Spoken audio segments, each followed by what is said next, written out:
এশারের নামাজ কয় রাকাত? এশারের নামাজ কয় রাকাত? জি। বলতে পারতেছি না। কত আইডিয়া? ভুলে গেছি। তাই। বাংলাদেশের সুপারস্টার কে? সাকিব আল হাসান। বাংলাদেশের সুপারস্টার সাকিব আল হাসান। হুম। আচ্ছা, ভালো বলছেন। বলিউডের সুপারস্টার কে?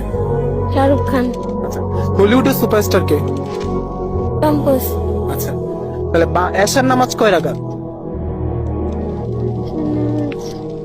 মানে বলিউড হলিউডের খবর রাখেন, এশার নামাজ কয় রাকাত সেটা জানেন না? কোন সূরাতে বিসমিল্লাহ পড়তে হয় না? সূরা তাওবা। সরি, সূরা তাওবা। মাশাআল্লাহ। কোরআন শরীফে সর্বমোট সূরা কয়টি? 114টি। কোন ফেরেশতা মানুষের জান কবজ করে? হযরত আজরাইল আলাইহিস সালাতু ওয়াস সালাম। সূরা বাকারাতে কতটি আয়াত আছে? 286টি। 200। 86টি। কোরআন শরীফের সবচেয়ে ছোট সূরা কোনটি? সূরা আল কাউসার।